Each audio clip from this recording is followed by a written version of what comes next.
सगळ्यांना सगळ्यात आधी तर महाराष्ट्र दिनाच्या शुभेच्छा देतो. त्याचबरोबर आपल्या उद्यमी महाराष्ट्राच्या वर्धापन दिनाच्या तुम्हा सगळ्यांना शुभेच्छा. सगळेजण जॉईन झालेत, अनेक लोक जॉईन होत आहेत, पण माझ्या मते बराच वेळ झाला, त्यामुळे आपण चालू केलेलं बेटर आहे. सो आजचा दिवस हा बेसिकली उद्यमी महाराष्ट्राची सुरुवात आजच्या दिवशी झाली. आणि आजच्या दिवशी झाली म्हणण्यापेक्षा आज खऱ्या अर्थाने लोकांसमोर आलं. पण उद्यमी महाराष्ट्राची सुरुवात माझ्या मते मागे माझ्या आपल्या कार्यक्रम झाला होता युथचा, त्यावेळेस मी भाषणात पण सांगितलं होतं की उद्यमी महाराष्ट्राची खरी सुरुवात मी जेव्हा हसन सरांना 21 एप्रिलला जेव्हा कॉल केला त्यावेळेस सुरू झाली. आणि हसन सर जर त्यावेळेस हो बोलले नसते या सगळ्या गोष्टींसाठी तर उद्यमी महाराष्ट्र कधी सुरू होऊ शकलं नसतं. मी रिक्वेस्ट करतो अभिषेक सर, तुम्ही प्लीज स्क्रीन शेअर बंद करा.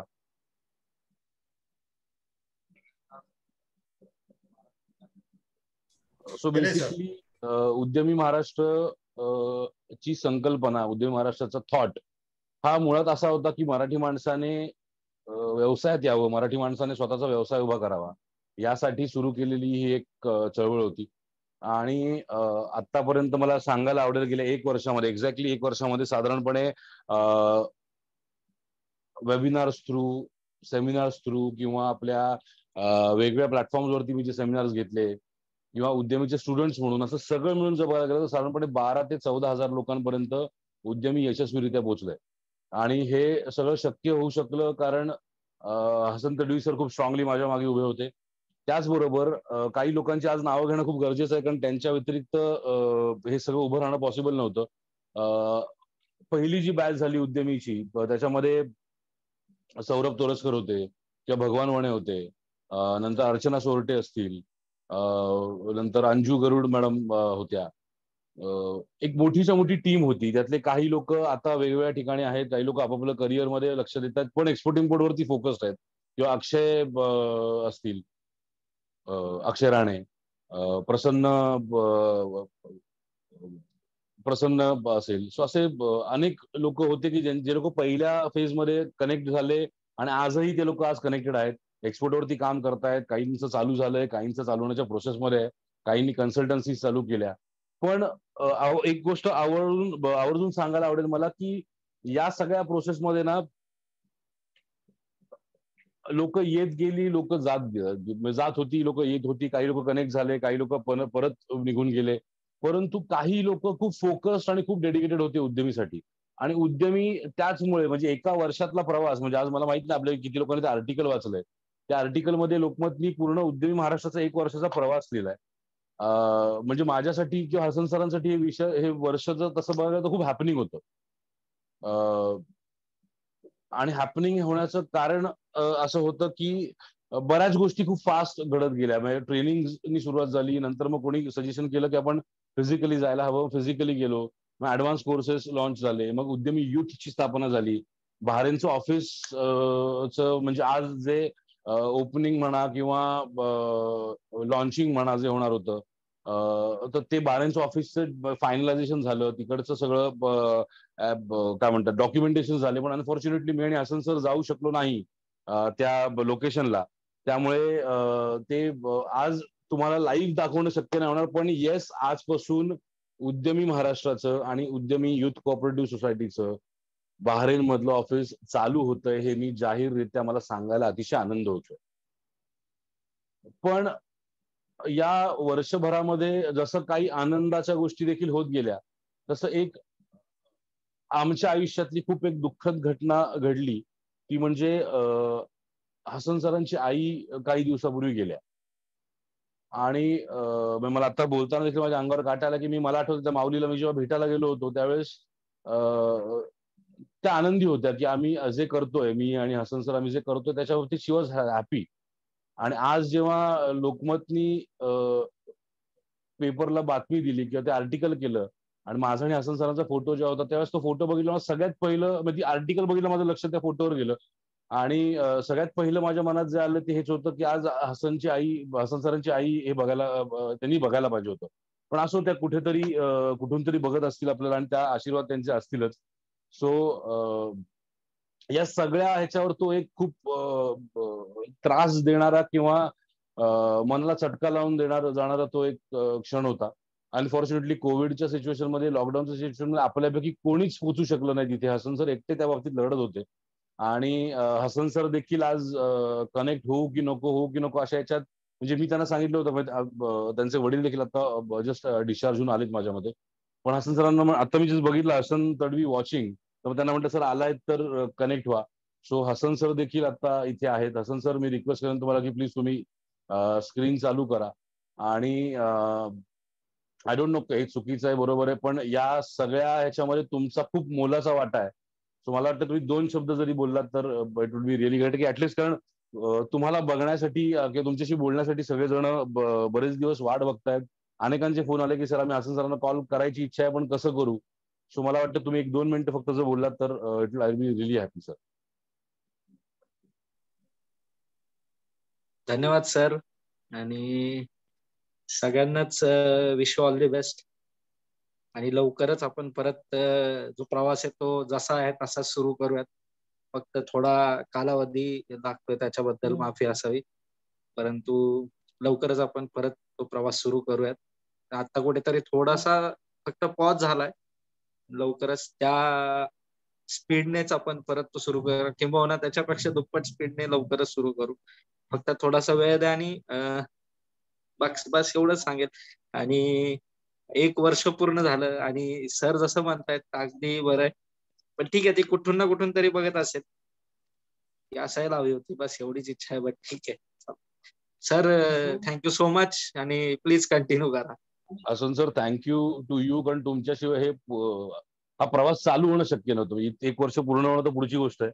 हा प्रवास चालू होणं शक्य नव्हतं. इव्हन ह्याच्यामध्ये आपले जे फॅकल्टीज आहेत, म्हणजे सचिन खेरना सर असतील किंवा आता स्वप्नील माळी असतील, अक्षय राणे. आता किती बरं वाटतं एक गोष्ट हे करायला, की अक्षय राणे ज्यांनी उद्यमी महाराष्ट्राचं पहिलं ट्रेनिंग घेतलं होतं, त्यांनी स्वतःचा एक्सपोर्ट केला, त्यांनी स्वतःचं कन्साइनमेंट पाठवलं आणि आज ते उद्यमी सोबत स्वतःचं ट्रेनिंग देत आहेत. उद्यमीचे फॅकल्टी म्हणून काम करत आहेत. सो ह्या गोष्टी खूप आनंद वाटतो. अक्षय राणे हे फक्त मला डोक्यात आलं, मोनिश मोठे असतील ते देखील आपले स्टुडंटच होते.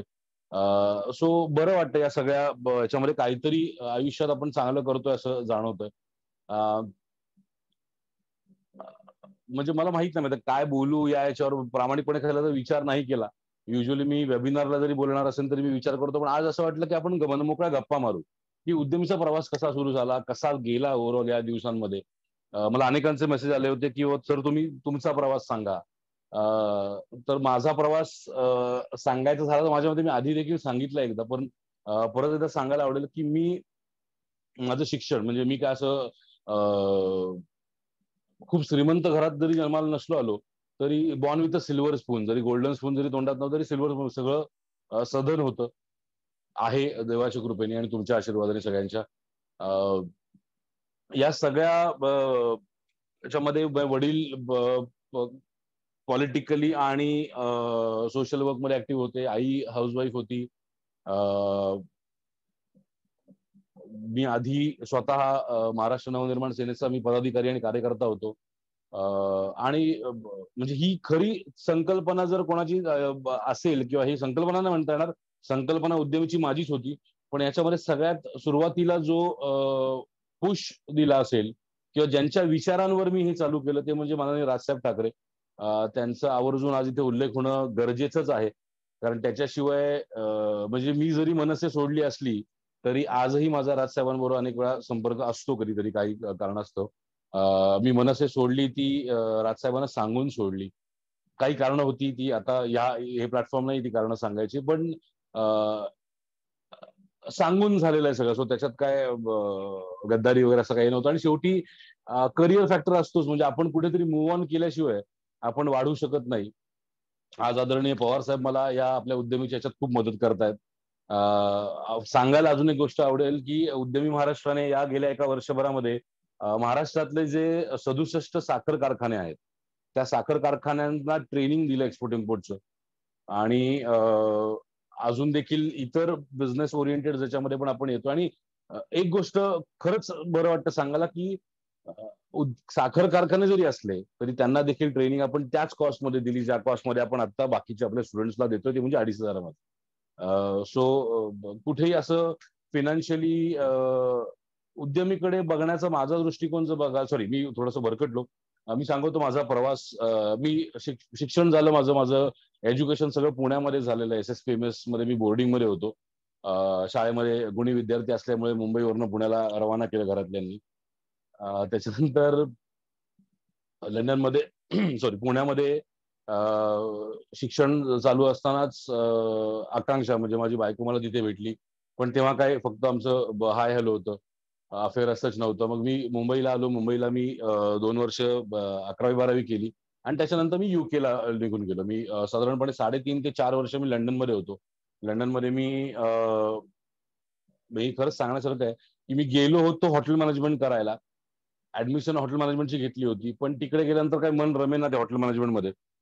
आणि एकदा काम करत असता असं मनात आलं की सोडून द्या, हे नाही जमणार, आपण आपण दुसरं कधी करू.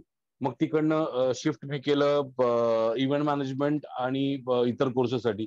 सो माझ्याकडे HND आहे, higher national diploma in business management. त्याच्यानंतर मी MBA केलं. MBA माझं HR मध्ये झालं. आणि मग MBA झाल्यानंतर मी जेव्हा लंडनला गेलो त्यावेळेस फ्लाईट मध्ये चढत असताना मी मनाला एक सांगितलं, म्हणजे माझ्या वडिलांनी इतकी तयारी ठेवली होती की हा येताना कदाचित कोणतरी गोरीच मुलगी बरोबर घेऊन येईल किंवा हा येणारच नाही परत, असं घरातल्यांची धारणा, घरातल्यांना वाटत होतं. पण माझं एक फ्लाईट मध्ये मला अजूनही आठवतंय की मी आय गेस ब्रिटिश एअरवेजने गेलो होतो. आणि ब्रिटिश एअरवेजच्या फ्लाईटमध्ये पहिलं पाऊल ठेवलं आणि तेव्हा परत म्हटलं की आपण परत यायचं. आणि परत येऊन एक थॉट तेव्हा देखील होता, कारण हे संस्कार वडिलांकडनं होते. वडील आधीपासून कामगार चळवळीत आवरलेले होते. डॉक्टर दत्ता सामंतांच्या कामगार चळवळीमध्ये त्यांचा मोठा वाटा होता. आणि या सगळ्या ह्याच्यामध्ये त्यांचं मी घरात बघत असायचो की बाबा मराठी माणसांसाठीची त्यांची आस्था. त्यावेळेस शिवसेनेत पण नव्हते ते, पण तो थॉट एक होता कुठेतरी. सो ते कुठेतरी लहानपणापासून मनावर संस्कार होत जात होते. आणि एक होतं, 2 गोष्टींचं पॅशन माझ्यामध्ये नेहमीच होतं. एक तर मला राजकारणात यायचंय आणि दुसरं म्हणजे मराठी माणसांसाठी करायचंय. आणि देवाच्या कृपेने आणि उद्यमीची तुमची सगळ्यांची साथ होती, त्यामुळे गेल्या एक वर्षात इतक्या सगळ्या गोष्टी फ्लिप होत गेल्या की मराठी माणसांसाठी हे उद्यमी महाराष्ट्र प्लॅटफॉर्म उभं राहिलं. आवर्जून सांगायला आवडेल की उद्यमी महाराष्ट्र हे महाराष्ट्रापुरतं लिमिटेड न राहता जगातल्या अनेक मराठी माणसं आज आपल्यावर कनेक्टेड आहेत. म्हणजे आपले उद्यमी आहेत अनेक. आज सकाळी मला एक प्रियांका कुलकर्णी म्हणून आहे, त्यांचा फोन आला होता.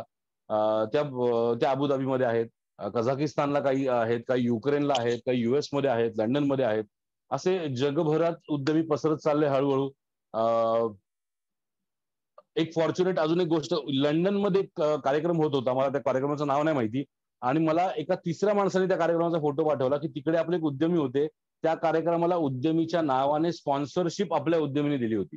आणि त्या बॅनरवरती आपला उद्यमीचा लोगो, उद्यमी महाराष्ट्राचा लोगो लंडनमध्ये होता. सो हे असे अचिव्हमेंट्स अनेक या वर्षभरात झाले. अनेक लोकांना मदत केली. म्हणजे मला आठवतंय की जेव्हा पहिली बॅच उद्यमीची कंप्लीट झाली, त्यावेळेस आपण फी नव्हतो चार्ज करत. आणि त्यावेळेस मी अपील असं केलं होतं की तुम्हाला जर वाटलं असेल की हे ट्रेनिंग फार आवडलं तुम्हाला किंवा ट्रेनिंग चांगलं आहे, तर तुम्ही तुमच्या मते ₹1 ते ₹1000 असे कितीही तुम्ही डोनेट करा कोविड पेशंटसाठी किंवा मुख्यमंत्री सहायता निधीला. आणि त्या दरम्यान ₹1,14,000 लोकांनी सगळ्यांनी मिळून आम्ही डोनेट केले होते. गेल्या वर्षी मी पुण्यात असताना आपल्या पुण्यातले एक उद्यमी मला भेटायला आले की आमची एक संस्था आहे, आम्ही ग्रामीण भागातल्या मुलांसाठी लायब्ररी चालू करतो. तर एका गावाला आपण कम्प्लीटपणे त्यांनी मला सांगितलं की सर आम्हाला पुस्तकं लागतात. म्हटलं काय पुस्तकं लागतात? तर त्यांनी लिस्ट दिली. सर जास्त आहे, तुम्ही याच्यातली थोडी दिली तरी चालेल. मी म्हटलं ह्याच्यातले लागणारे जेवढी पुस्तकं आहेत, ही सगळी पुस्तकं त्या लायब्ररीमध्ये उद्यमी महाराष्ट्राच्या नावाने तुम्ही ठेवून द्या. आणि आज उद्यमी महाराष्ट्रामध्ये माझ्या मी त्या लायब्ररीला भेट नाही दिली, पण त्यांचं पत्र मला रेग्युलर येतं, त्यांचे फोन येतात रेग्युलरली की अनेक IPS IAS करू इच्छा असणारी मुलं किंवा MPSC करायची इच्छा असणारी मुलं आपली पुस्तकं किंवा आपण दिलेली पुस्तकं वाचतात. हे काही मोठं काम नाहीये. त्याचबरोबर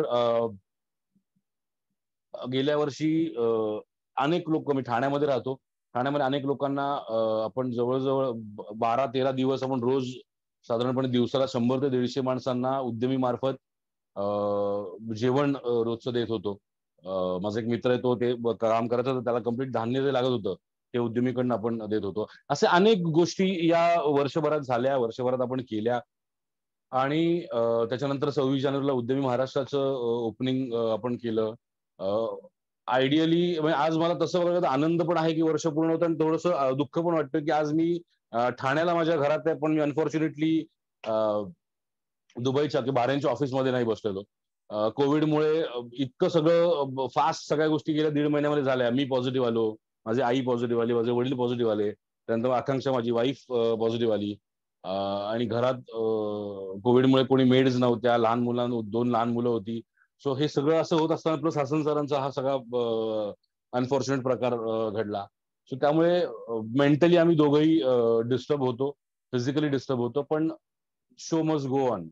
म्हणजे मला एक दिवस जांभळे सर आपले उद्यमी युथचे जे कार्याध्यक्ष आहेत, प्रवीण जांभळे सर, त्यांचा मला फोन आला, की सर मला समजतं की तुमच्यावर काय आता चाललंय, पण आपल्या भरोश्यावर अनेक लोक आहेत. तर मी त्यांना एकच सांगितलं, की माझ्या भरोश्यावर अनेक लोक आहेत म्हणून मी फास्ट नाही करत आहे. मी फक्त बोललो 1 तारखेला करायचं म्हणून 1 तारखेला करण्यासाठी म्हणून करायचं माझी मानसिकता नाहीये.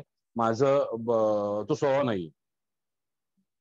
मी जर कमिट करतो एखादी गोष्ट आणि माझ्या भरोश्यावर जर एखादा व्यक्ती त्याचं करिअर करणार असेल,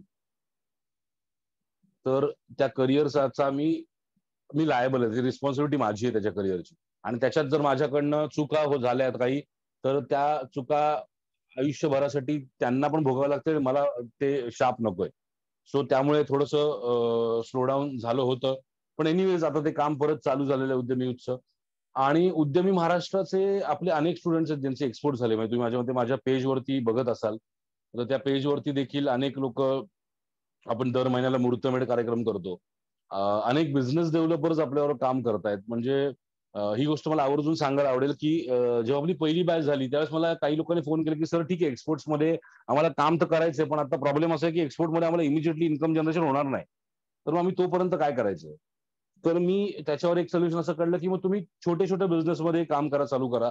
तर तीच अपॉर्च्युनिटी मी आज सगळ्यांसाठी ओपन करतोय. जे लोकं बिझनेस डेव्हलप म्हणून काम नाही करत आहेत, त्यांच्यासाठी ओपन करतोय.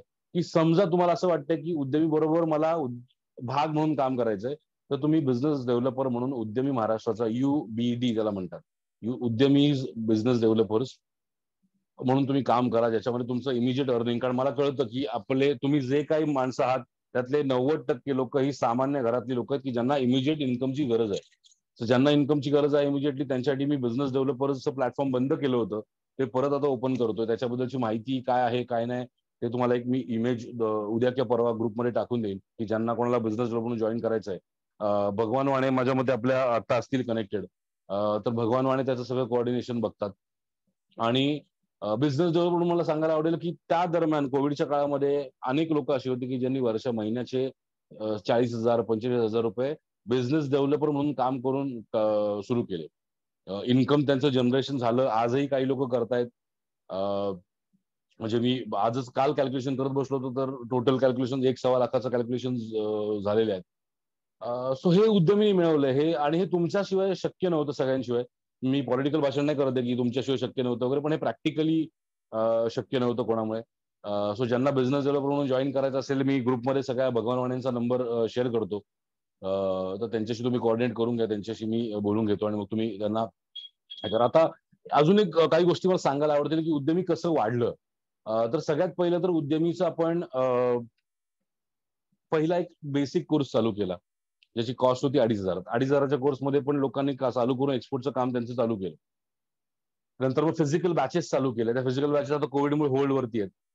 त्याच्यानंतर आपण आता उद्यमी इन्क्युबेटर चालू केलं. इन्क्युबेटर म्हणजे काय? तर इन्क्युबेटर म्हणजे 100 दिवस कंप्लिटली रोज तुम्ही माझ्याबरोबर कनेक्टेड असाल आणि एक बिझनेस डेव्हलपर तुम्हाला दिला जाईल, बिझनेस मॅनेजर तुम्हाला दिला जाईल आणि त्याच्यावर राहून 100 दिवसामध्ये आमचं टार्गेटच ते असेल, की तुम्ही जॉईन झाल्यानंतर 100 दिवसामध्ये तुमचं पहिलं कन्साइनमेंट किंवा ऍटलिस्ट पहिलं सॅम्पल तुमचं जाणं जाईल.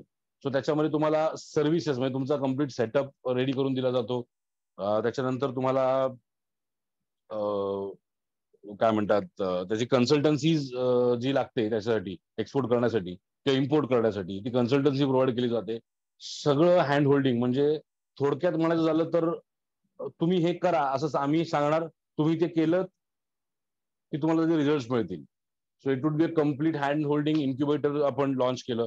त्याची फी ऑफकोर्स 35,000 रुपये फी आहे, कारण 100 दिवस आपले काही इंडिव्हिज्युअल फॅकल्टीज, म्हणजे एक फॅकल्टी कंटिन्युअस तुमच्याबरोबर सकाळी 10 ते संध्याकाळी 7, सोमवार ते शुक्रवार कनेक्टेड असणार आहे. जे सॅटर्डे संडे साठी आहेत त्यांना सॅटर्डे संडे कनेक्टेड असणार आहे.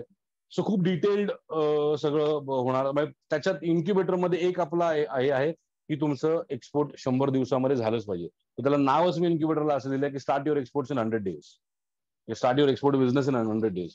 त्याच्यामध्ये कन्सल्टन्सी कशी चालू करायची, सर्व्हिस बिझनेस कसा चालू करायचा, आणि मोस्ट इम्पॉर्टंटली त्या सगळ्या फेजमध्ये मी स्वतः इन्व्हॉल्ड असतो 100 दिवसांच्या.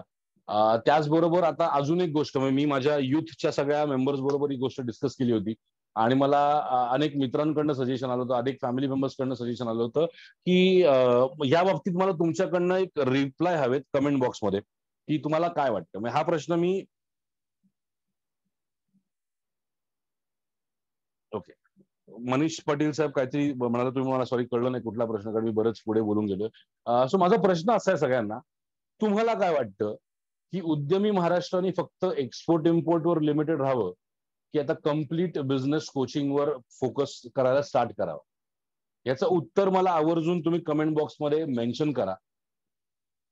की जर तुम्हाला वाटत असेल की बाबा हा एक्सपोर्ट इम्पोर्ट हा फोकस आहेच, पण ओव्हरऑल जनरल बिझनेस म्हणून आपण व्हिडिओज टाकायला चालू करावे. कारण मी एक मोठं हे बघतोय आपल्याकडे, आता जी पोझिशन जी आहे ती अशी पोझिशन आहे की मोठ्या व्यावसायिकांना कन्सल्टन्सी द्यायला भरपूर लोक असतात, पण छोट्या लोकांना, की जेव्हा मी किराणा माल दुकान चालवतो किंवा मी इतर कुठलं जेव्हा शॉप चालवतो, तर त्या लोकांना कन्सल्टन्सी कोणीच प्रोव्हाइड करत, त्याच्यासाठी काही प्लॅटफॉर्म उभा करावा का?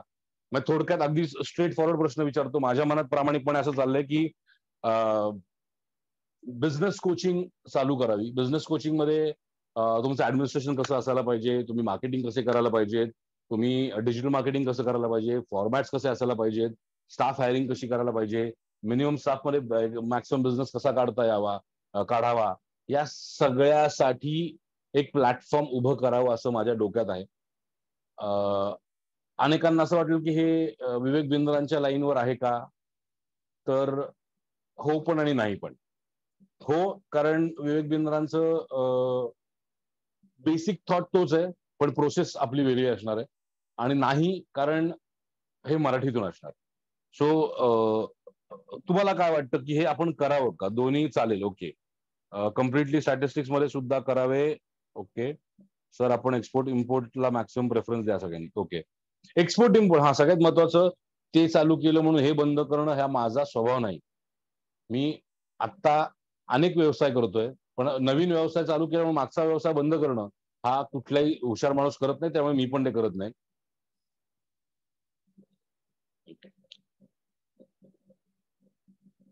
येस सर, माझ्या मते अमेझॉन, ओके.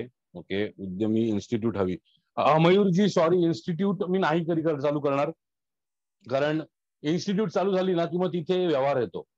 इन्स्टिट्यूट चालू झाली ना की तिकडे मग ते सामाजिक टच राहत नाही. त्यामुळे उद्यमी महाराष्ट्र ही चळवळ आहे, ही चळवळच राहणार कायमची. Complete business coaching, yes Rajaji, thank you sir. माझ्या मते अमेझॉन प्रमाणे आपण A to Z सर्व करावे. ओके राजेशजी, नक्कीच अमेझॉन प्रमाणे तुम्ही विषय काढला राजेशजी, तर मला सांगायला आवडेल की मी हे बरेच दिवस झाले बोलतोय, पण कामाच्या लोडमुळे ते पॉसिबल होत नाही. पण आपण लवकरच आपलं स्वतःचं प्लॅटफॉर्म ओपन करतोय, जिथे आपण महाराष्ट्रातल्या प्रोडक्ट्स नॅशनली आणि इंटरनॅशनली घेऊन जाण्यासाठी अमेझॉनचं नाही म्हणता येणार, अमेझॉन सारखं नाही म्हणता येणार, पण थोडंसं वेगळ्या स्वरूपामध्ये आपण प्लॅटफॉर्म ओपन करतोय. सर दोन्ही करावे, ओके सर. करा sir platform start, both sir, okay. हो, बिझनेस कोचिंग चालू करा, पण main focus export import. Yes, मी परत एकदा सांगतोय, एक्सपोर्ट इम्पोर्ट हा फोकस माझ्याकडनं कधीच बंद नाही होणार, कारण माझ्या आयुष्यातला मेन कोर मग काय असेल तर एक्सपोर्ट इम्पोर्ट आहे. त्यामुळे मी एक्सपोर्ट इम्पोर्ट बंद करायचं नाही म्हणत आहे, मी म्हणतो हे अजून एक गोष्ट चालू करावी का.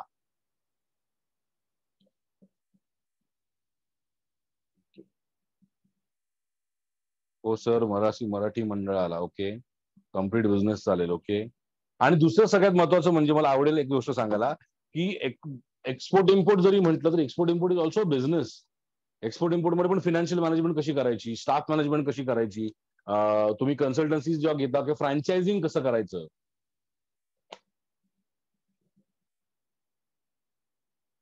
सॉरी, सो फ्रँचायझिंग कसं करायचं हे पण बिझनेसचाच भाग आहे. बिझनेस एक्सपांडेबल कसा करता येऊ शकेल, कारण मला सांगितलं की हे माझ्या डोक्यात ज्या मित्राने माझ्या घातलं त्याचं असं म्हणणं आहे की मी लोकांना मोटिवेट करतो. त्यांनी थर्ड पर्सन मला सांगितलं, मित्रांनो नाही सांगितलं कदाचित ती गोष्ट, पण त्याचं म्हणणं की तू मोटिवेट करतोस लोकांना, so why don't you take it on a serious note. हा थॉट बरेच दिवस माझ्या मनात आहे. तर म्हटलं मग कोणाला विचारण्यापेक्षा, इतर कोणाला विचारण्यापेक्षा किंवा इतर कोणाचा थॉट घेण्यापेक्षा आपल्याच लोकांचा थॉट घेऊया. सो याच्यावर तुमचं मत काय ते नक्की मला प्लीज सांगा.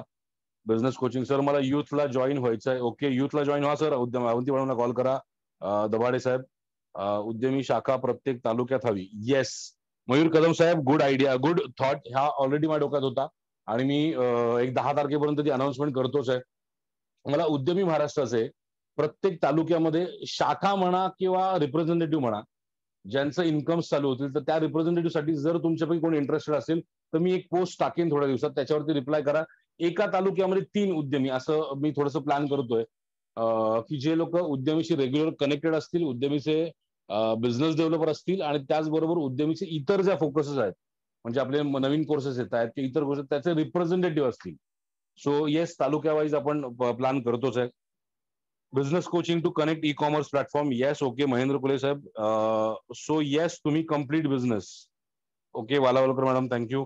एक्सपोर्ट इम्पोर्ट फोकस करायला पाहिजे, कमर्शियलायझेशन करू नका. सीमा केदार मॅडम, कमर्शियलायझेशन जर करायचं असतं ना तर मी हा 2,500चा कोर्स जे बाहेर लोक देतात 18,000 20,000 तसा दिला असता. इन्क्युबेटर मी जो म्हणालो, इन्क्युबेटरचे चार्जेस 35,000 रुपये, इन्क्युबेटरचे बाहेर लोक चार्जेस 1,00,000 रुपये घेतात, ते मी घेत नाही. बिझनेस कोचिंग जो थॉट आहे माझ्या मनात, तो देखील अशा लोकांसाठी आहे की ज्यांना बिझनेस कन्सल्टन्सी फार इझिली मिळत नाही.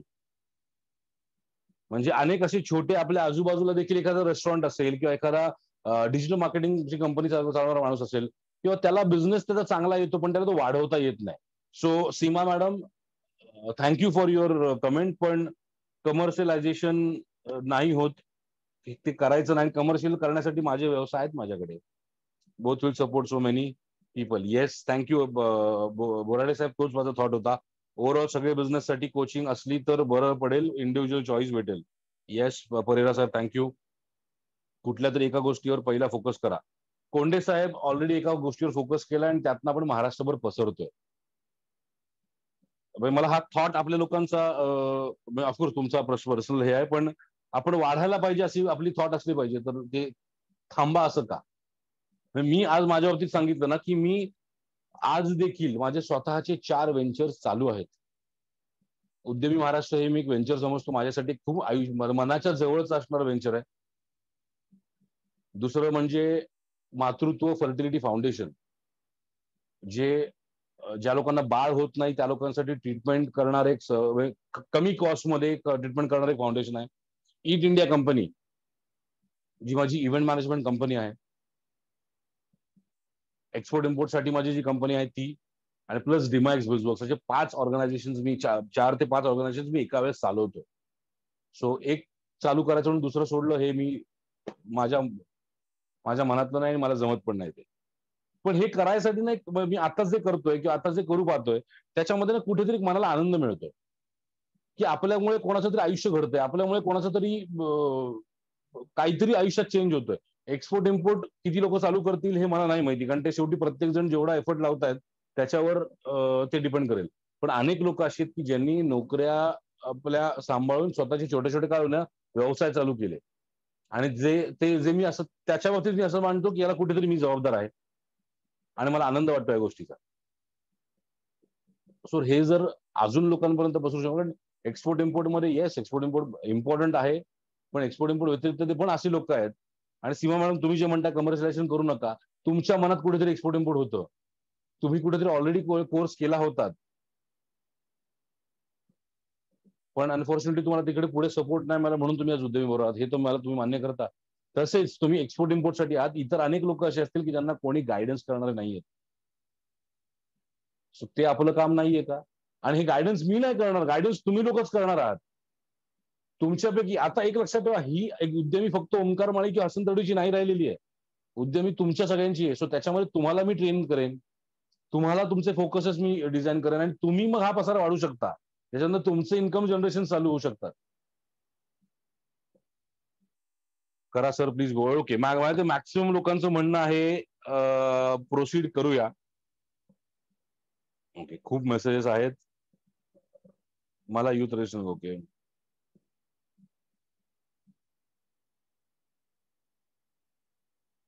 राहुल सरदेसाई साहेबांचं असं म्हणणं आहे की या सगळ्या बरोबर प्लीज उद्यमीच्या विद्यार्थी वर्गासाठी त्यांच्या पहिल्या एक्सपोर्टसाठी फायनान्स अवेलेबल करू शकलात तर खूप बरं होईल, कारण बँकमध्ये खूप इश्यूज असतात टर्नओव्हर वरून. ओके राहुलजी,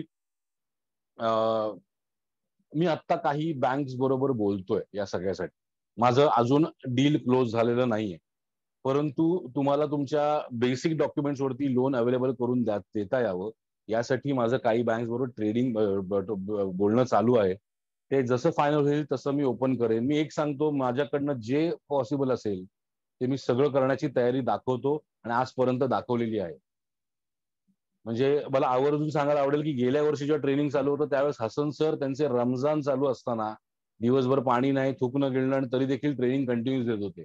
आजही ते त्या ह्या ह्याच्यात असते नाही तर ते पण त्यावेळेस पण ते आता पण तेच केलं असते. So we are dedicated. We are dedicated towards उद्यमी, कारण उद्यमी आमच्यासाठी पॅशन झाले आता आमचं. म्हणजे मस्करीमध्ये सुरू झालेला प्रवास इतका मोठा वाढतोय आणि याच्यात माझाही फायदा आहे. माझा फायदा नाहीये का? तर माझा 200% फायदा आहे. चांगलं नाव झालेलं कोणाला नकोय? मला हवंय, माझं होतंय, तर मला नाही का आवडणार चांगलं नाव झालेलं? सो आय होप फायदा माझा आहेच, तुमचा देखील आहे. So it is a win win. मी नेहमी म्हणतो की बिझनेस करत असताना तो विन विन असावा, विन लूज किंवा लूज विन नसावा.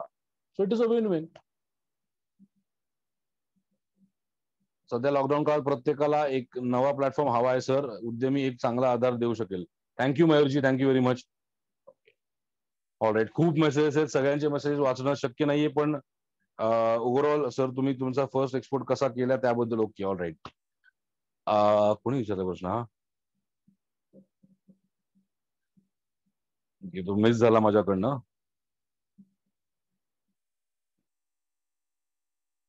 सीमा Kedar madam, I don't know तुमचा काय इश्यू आहे तुम्हाला, की सर तेच म्हणते की एकदा पॉप्युलॅरिटी वाढली तर फोकस डायव्हर्ट होतो. मॅडम, तुम्हाला आलेले अनुभव वेगळे असू शकतात, मला आलेले अनुभव वेगळे आहेत आणि मी तसा नाहीये हे मला माहिती आहे. त्यामुळे त्याचं मी तुम्हाला आय डोंट नो तुम्ही का या गोष्टी सगळ्या क्रॉस करताय किंवा नेगेटिव्ह घेताय. आजपर्यंत तरी वर्षभरात बऱ्यापैकी मला पॉप्युलॅरिटी मिळाली आणि तरीही मी डायव्हर्ट झालो नाहीये असं मला वाटतं. ओके, एनिवेज, माझा पहिला ट्रेड कसा झाला? तर माझं पहिलं जे प्रोडक्ट होतं, जे प्रोडक्ट सिलेक्ट केलं होतं ते होतं अरेकानटच्या प्लेट्स. त्या प्रोडक्टवर मी काम करत होतो. त्याच्यामध्ये मी एखाद महिना काम केलं त्या प्रोडक्टवर, कारण माझा एक फोकस होता की प्रोडक्ट सिलेक्शन खूप स्ट्रॉंग असलं पाहिजे. म्हणून मी तुम्हाला पण नेहमी म्हणतो की प्रोडक्ट सिलेक्शन खूप स्ट्रॉंग ठेवा.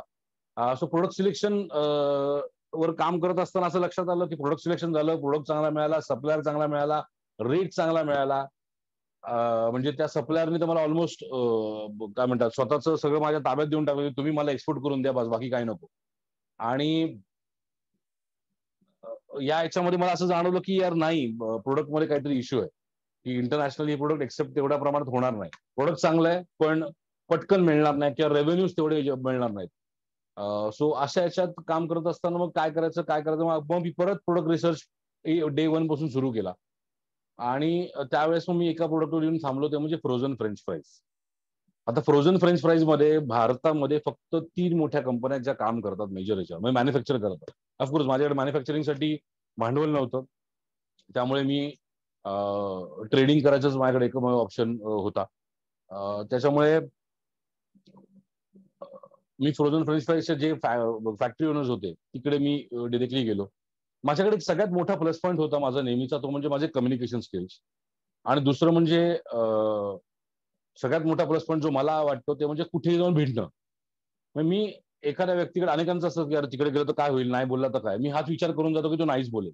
त्यामुळे आपल्याकडे घालवायला काहीच नसतं. त्यामुळे तो एक मोठा प्लस पॉईंट. मी डिरेक्टली जाऊन ओनर्सला भेटायला लागलो. लोक युजली जाऊन काय करतात तर एमडीला भेटतात. तर मी काही ना काहीतरी कारण काढून किंवा काहीतरी हे करून ओनर्सला जाऊन भेटायला लागलो. फॉर्च्युनेटली माझ्या नशिबाने देवाच्या कृपेने मला ओनर्स भेटत गेले. आणि मी जेव्हा ओनरकडे बसायचो समोर जाऊन, तेव्हा मी माझं प्रोडक्ट रिसर्च इतकं स्ट्रॉंग होतं ना, की मी माझं पहिलं ट्रेड जेव्हा फायनल झालं, माझी पहिली ऑर्डर मला आली होती बांगलादेशवरून. आणि पहिलं ट्रेड माझं जेव्हा फायनल व्हायची वेळ आली, त्यावेळेस मी त्या ओनरकडे जाऊन बसलो, तर त्यांनी मला रेट दिला ₹82 पर किलो, ₹82 पर केजी मला त्यांनी रेट दिला फ्रोझन फ्रेंच फ्राईजचा. मी म्हटलं ठीक आहे, नेगोशिएट करू. नेगोशिएट केलं, करत करत करत त्यांनी ते आणलं 78 वर, ₹78 पर केजीवर. आणि ₹78 पर केजीवर आल्यानंतर मी खुश झालो की यार ₹4 वाचले. माझे कॅल्क्युलेशन चालू झाले, जसे तुमचे प्रत्येकाचे आजही होत असतील, की ₹4 एका किलो वाचले. एका कंटेनरमध्ये 22 टन जातो, सो 22 टन गुणिले ₹4, आपल्याला एवढं प्रॉफिट मिळणार. या खुशीत मी पुढे गेलो. आणि नंतर मी जेव्हा प्रॅक्टिकली प्रोडक्ट रिसर्च चालू केला, जेव्हा मी आता समजा फॉर एक्झाम्पल त्या कंपनीचं नाव मी तुम्हाला सांगतो, हायफन फूड्स, मेहसाणामध्ये ती कंपनी. त्या फॅक्टरीवर गेलो. त्या फॅक्टरीवर गेल्यानंतर माझं ना थोडंसं बॅकवर्क करायची पद्धत आहे, ती थोडीशी जरा घाणेरडी, की मी खूप जास्त डिटेलमध्ये घुसतोय खऱ्या गोष्टीचा. सो तिथे गेल्यानंतर मी त्या फॅक्टरीमध्ये गेलो, फॅक्टरी व्हिजिट केली. तिकडनं बाहेर आलो, मग तिकडे चौकशी केली किंवा इकडे येणार आहे फ्रोझन फ्रेंच फ्राईजचं रॉ मटेरियल काय तर बटाटा. तर मी चेक केलं किंवा इथे या फ्रोझन फ्रेंच फ्राईजचा बटाटा येतो कुठून. तर मग त्या फार्मवरती गेलो, मग त्या फार्मरशी बोललो. मग ते फार्मरकडनं कळलं की ही लोक अमुक अमुक रुपयाला आपल्या त्यांच्याकडनं माल उचलतात. मग तो त्याच्याकडनं घेऊन जाणार, त्या फार्मरला विचारलं तुझ्याकडनं माल घेऊन कोण जातो, ट्रकवाला कुठला असतो. त्या ट्रकवाल्याशी बोललो, मग त्याच्या मालकाशी बोललो, त्याच्याकडनं कळलं की त्याला ट्रान्सपोर्ट सिस्टीमला एवढे किलो न्यायला किती माल लागतो किंवा किती पैसे लागतात. असं कम्प्लीट डिटेलिंग केलं. आणि एक प्रोसेसिंग कॉस्ट मला माहित नव्हती, कारण फॅक्टरीच्या आतमधली कॉस्ट मला मिळवणं पॉसिबल नव्हतं. सो त्याच्यावरती मी रिसर्च केले. इंटरनॅशनली काही कंपन्यांशी बोललो आणि त्यातनं मला एक कळलं की ह्या व्यक्ती जे प्रोडक्ट मला ₹78 द्यायचा प्रयत्न करतोय, याची ऍक्च्युअली मॅन्युफॅक्चरिंग कॉस्ट ही ₹24, ₹24.80 वर होती. मॅन्युफॅक्चरिंग कॉस्ट एक्स फॅक्टरी सगळं पकडून. सो नेक्स्ट टाइम मी जेव्हा गेलो तेव्हा म्हटलं, सर अभी मैं आया हूँ डील क्लोज करने के लिए. तर तो पण खुश होता की ₹78, ₹24 जे प्रोडक्ट बनतं किंवा ₹25 जे प्रोडक्ट बनतं, त्याला ₹78 विकत गेला, बकरा बकरा भेटला आपल्याला. म्हटलं सर रेट के बारे में बात करतो, तो नहीं अपना तो रेट डिसाइड हो गया. म्हटलं नहीं सर, मुझे वापस बताना, नेगोशिएट करना, मुझे वापस डिटेल चाहिए क्योंकि मेरे पास अभी ऑर्डर कन्फर्म है. पहिली ऑर्डर कशी मिळाली ते पण तुम्हाला सांगतो. ऑर्डर मेरे पास अभी कन्फर्म है. तो बोलला अभी क्या करना है, तो चलो आपके लिए 75 करतो. मग त्याच्या समोर मी सगळा त्याचा आकडे वाकडे मांडून दे की तुला बटाटा एवढ्याला पडतो, तुला पॅकेजिंग कॉस्ट एवढी पडते, ट्रान्सपोर्टेशन कॉस्ट एवढी पडते, तुला प्रोसेसिंग कॉस्ट एवढी पडते, फ्रीजिंग तू एवढे महिने केलं तर त्याची कॉस्ट तुला एवढी पडेल. असं त्याला कम्प्लीट त्याला ₹22 त्याला ते दाखवलं. ऑफकोर्स त्यात आता माझी गिमिक होते की त्याला दाखवताना मी ते आकडा सगळं 22 वर दाखवलं. आणि तो पटकन बोलून गेला, अरे नाही नाही 22 ना होता, तो 29 होता. म्हणजे ₹22 ना होते, 29 होतात. आणि मला तिकडे तो कॅच, मला तो पकडता आला. दुसरी मला एक पद्धत आधीपासून होती की मी जेव्हा मीटिंगला जातो, जेव्हा कधी कुठल्या मीटिंगला जायचो इनिशियल स्टेजला, त्यावेळेस ना मी ते कॉल म्हणजे कन्व्हर्सेशन रेकॉर्ड करायचो. माझा मोबाईल रेकॉर्डर ठेवायचो आणि तो ठेवून द्यायचो. कारण बऱ्याच वेळा काय होतं की आपल्याबरोबर जेव्हा समोरचा बोलत असतो तर आपण त्याचे एक्सप्रेशन वाचण्यामध्ये बिझी असतो आणि त्यावेळेस आपण बऱ्याचशा गोष्टी मिस आउट करतो त्याच्या बोलण्यातल्या. सो मला ती सवय होती की आल्यानंतर मध्ये recording complete A to Z आहे. म्हणजे 2 तासाची मीटिंग असो तर 3 तासाची मीटिंग असो, मी कम्प्लीट ती मीटिंग रात्री जेव्हा शांत वेळ असेल तर शांतपणे बसून कम्प्लीट ती मीटिंग ऐकायचो आणि त्यातले पॉईंट्स नोट डाऊन करायचो. आणि माझ्याकडे एक डायरी असायची की ज्या डायरीमध्ये मी त्या ऍक्च्युअल मीटिंग चालू असतानाचे नोटिंग्स काढायचो. सो ती मीटिंगचे नोटिंग्स आणि या काय म्हणतात कन्व्हर्सेशनचे रेकॉर्डिंगचे मिनिट्स हे दोन्ही मॅच करायचं आणि त्यातनं मला काहीतरी पॉईंट मिळायचा. सो अशा याच्यात तुम्हाला रेट माझा फायनल झाला. आणि मी प्रामाणिकपणे सांगायचं झालं तर मी जेव्हा त्या पहिल्यांदा बोललो की अभी रेट फायनल करणे आहे, मेरे पास ऑर्डर आहे, त्यावेळेस खरंच सांगतो माझ्याकडे ऑर्डर नव्हती. माझे बायर्सची कम्युनिकेशन चालू होते, बोलणं चालू होतं, पण मला काही नव्हतं. नंतर मला एकदा एम्बेसीच्या याच्यावरनं मला लिस्ट आली होती बांगलादेशची, कारण मी एनआरएसएस वरनं कळलं बांगलादेश एक मेजर कंट्री जे भारताकडनं फ्रोझन फ्राईज घेऊ शकते. सो मी तिथे कम्युनिकेशन रेग्युलरली करत होतो. तर तिकडे रिपॉन नावाचा एक व्यक्ती मला हे केलं. त्यांनी कॉन्टॅक्ट, त्याच्याने माझं कम्युनिकेशन चालू झालं. फॉर्च्युनेटली त्याचे पूर्वज हे मुंबईत राहिलेले होते. आता हे नशीब म्हणा किंवा मी त्याच्याकडनं काढून घेतलेली माहिती म्हणा, सगळ्यात महत्वाचा बिझनेस मधला मला जो पार्ट करतो तो म्हणजे कनेक्टिंग द डॉट्स. मी त्याच्याशी कम्युनिकेशन केलं, तो कम्युनिकेशन करत करत करत करत तो माझ्याशी इतका ओपन व्हायला लागला की त्याने त्याच्या घरातले, म्हणजे त्याच्या आजोबांचे, पूर्वज नाही सॉरी, आजोबांच्या गोष्टी त्याने सांगितल्या की ते मुंबईत होते. तर हे कनेक्ट करून घेणं हे माझं स्किल होतं. हे स्किल्स तुम्हाला डेव्हलप करावे लागतील. आणि मग ते त्याला, मला कळलं की ते मुंबईत राहत होते. मग मी कुठला एरिया वगैरे विचारला, मग तिकडचे माझ्या काही ओळखी सांगितल्या. असं करत करत करत ते रिलेशन थोडंसं डेव्हलप केलं. आता हे खूप फास्ट झालं का, तर अजिबात नाही. याला 3 महिने गेले. पण मला आता एक कळलं की मला एक बायर मिळाला, त्यामुळे मी माझा फोकस डायव्हर्ट नाही केला मग तिकडनं. मी मग त्यालाच फॉलोअप करत राहिलो. मी त्याला विचारलं, नंतर मग एका पॉइंटला तो येऊन मला बोलला की अभी प्रॉब्लम ऐसा है कि आपका प्रोडक्ट तो हमको पसंद है, आपके rates we can of course negotiate and go ahead, but हमारा ऑलरेडी कॉन्ट्रॅक्ट है. तिकडनं मला लक्षात आलं की बाबा इथे कॉन्ट्रॅक्ट असा आहे ऑलरेडी, म्हणजे ही परिस्थिती मला आयुष्यात नेहमीच येणार आहे की एखाद्या व्यक्तीला जर बायर, सप्लायर आवडला जरी असेल, माझं प्रोडक्ट जरी आवडलं असेल, तरी त्याच्याकडे जर कॉन्ट्रॅक्ट चालू असेल तर तो मला ताबडतोब ऑर्डर देणार नाही.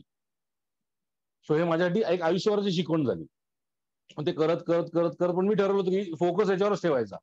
तो मला बोलला, एक काम करो ओमकार, हम लोग एक काम करते, पहिला कॉन्ट्रॅक्ट कर लेते, मैं कंपनी में जुगाड़. तो ऑफकोर्स तो कुठल्या तरी कंपनीचा परचेस मॅनेजर होता. तो स्वतःसाठी नव्हता मागवत. आणि मग ऑफकोर्स त्याला मी काही टोकन ऑफ लव्ह ऑफर केलं होतं, किंवा एवढे ऑर्डर दिली तुला एवढं एवढं मी ऑफर करेन. ते झालं, डील क्लोज झाली. आणि नंतर आला विषय, आता तुमचा प्रश्न असेल की त्यावेळेस पेमेंट कसं आलं होतं. तर माझं पहिल्या दिवसापासून पेमेंट टर्म ठरलेली आहे.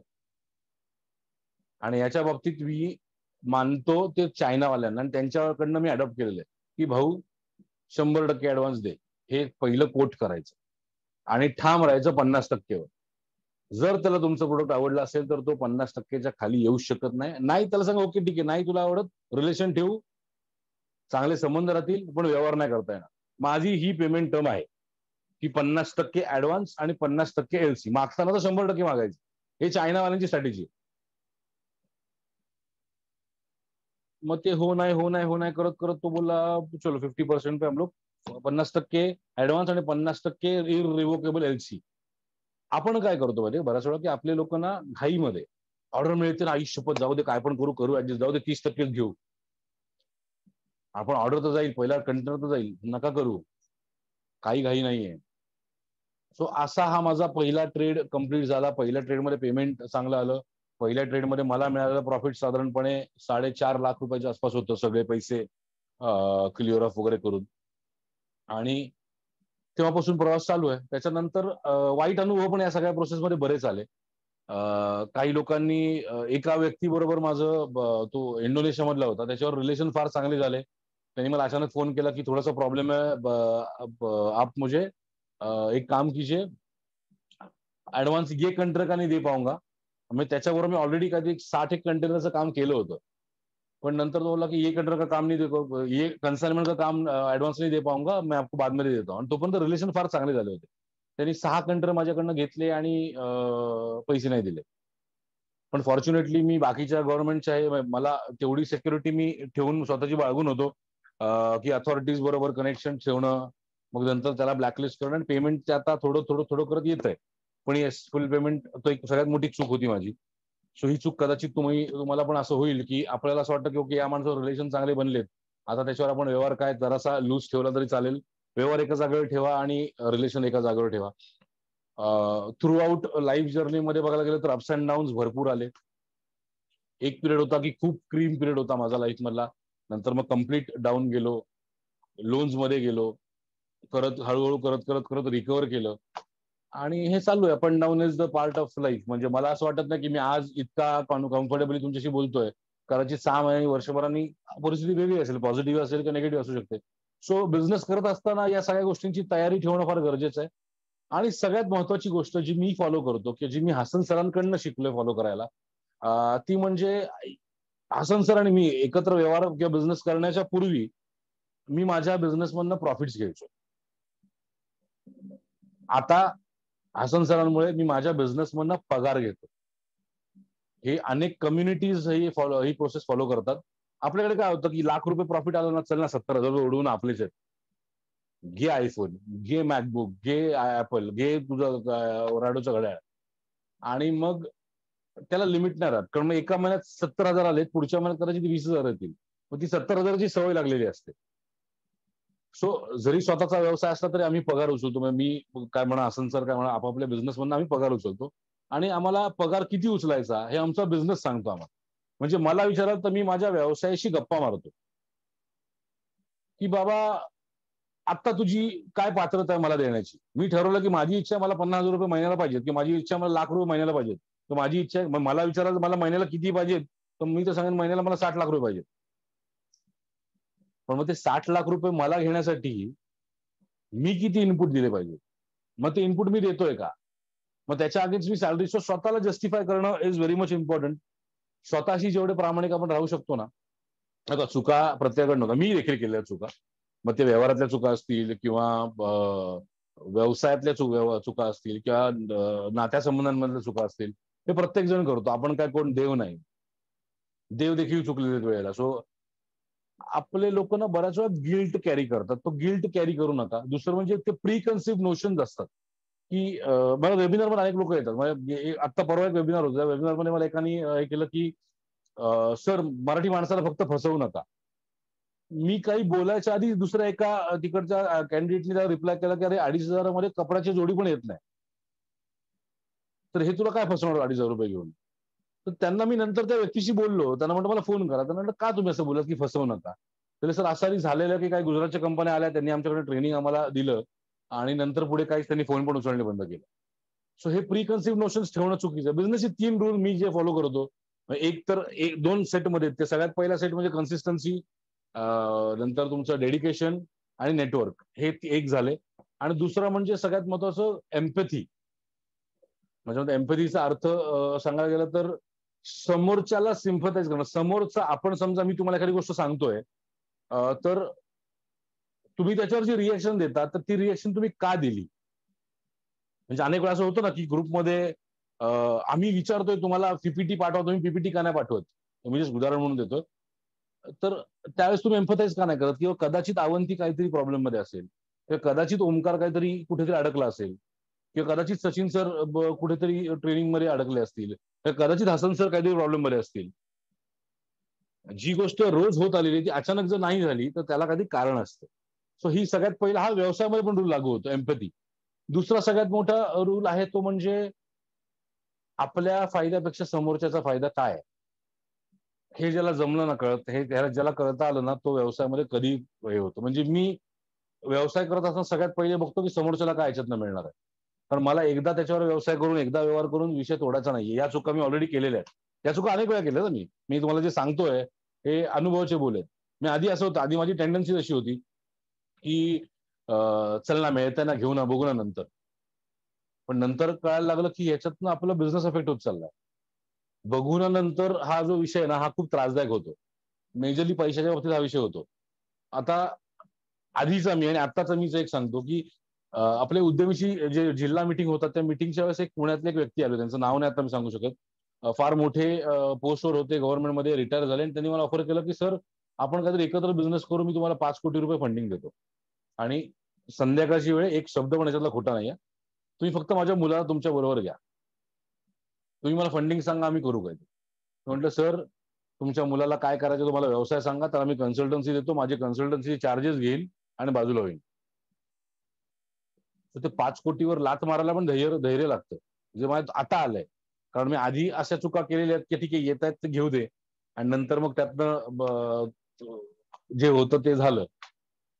सो असा सगळा प्रवास माझा स्वतःचा राहिलेला आहे. कारण अनेकांना एक होतं की माझ्या बाबतीत थोडस काय म्हणतात, हा काय आहे, कोण आहे, कसा आहे माहित नाही. अनेकांचा अजूनही उद्यमी झाल्यानंतर पण अविश्वास होता. हळूहळू होईल, जसे लॉकडाऊन होतील, जसे लॉकडाऊन आपले जसं लॉकडाऊन ओपन होईल तसं आपण भेटूच. मला तर इच्छा आहे की प्रत्येकाला फिजिकली भेटावं.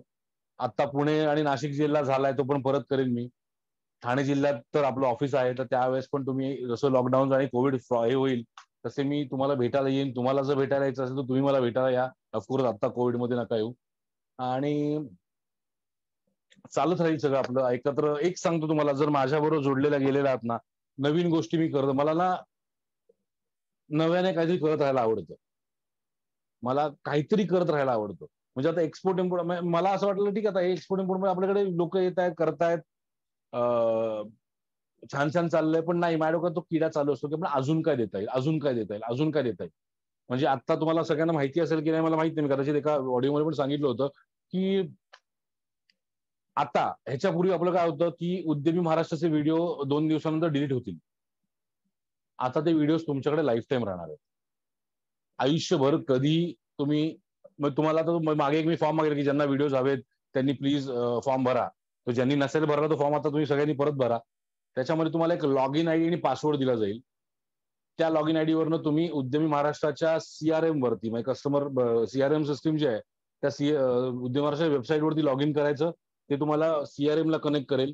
तिकडे तुम्हाला जुने व्हिडिओज तर मिळतीलच, पण एक्सपोर्ट इम्पोर्टच्या नवीन अपडेट्स, डीजीएफटी कडनं रोज येणारे जे काही अपडेट्स असतात त्याच्याबद्दल त्याचे जीआर, त्याचे पॉलिसी डॉक्युमेंट्स हे पण मिळत राहील. भारत सरकारचे जे कुठल्या एखाद्या कंट्री बरोबर नवीन काही ट्रेड अग्रीमेंट झाले तर त्याचे डॉक्युमेंट्स तुम्हाला मिळत राहतील आणि माझे रेग्युलर व्हिडिओज मिळत राहतील. त्याचबरोबर इतर अनेक गोष्टी त्याच्यात अवेलेबल राहणार आहेत. सो हे वाढणं झालं.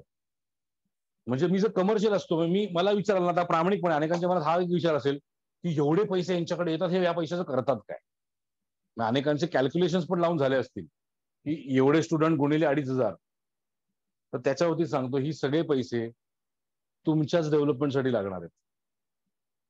थोड्या दिवसानंतर उद्यमी महाराष्ट्र आपल्या जे आता मी थोडंसं स्ट्रक्चरल फॉर्म मध्ये आणतोय, कारण माहिती नव्हतं इतकं वाढेल. उद्यमी युथ कोऑपरेटिव्हचं काम वेगळं चालूच आहे. ते हसन सर कम्प्लिटली लीड करतायत. माझा फोकस उद्यमी महाराष्ट्राच्या डेव्हलपमेंटसाठी आहे.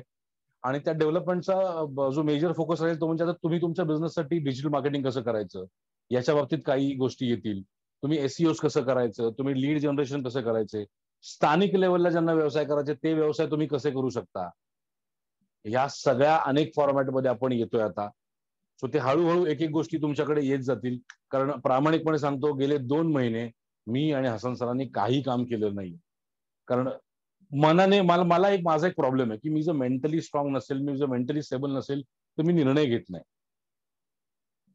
आणि जसं मग अशी कोणीतरी एक पोस्ट केली होती की सर प्रॉफिट मिळवणं वाईट नाही, खरंच वाईट नाहीये. कारण व्यवसाय करतोय आपण आपण काय एखादी गोष्ट, मी जेव्हा पहिली जी बॅच उद्यमी झाली ती फ्री ऑफ कॉस्ट झाली होती. तर त्या बॅचमध्ये नंतर मला असं जाणवलं की जर या गोष्टीला एखादी फायनान्शियल व्हॅल्यू नसेल तर तिचा इम्पॉर्टन्स राहणार नाही.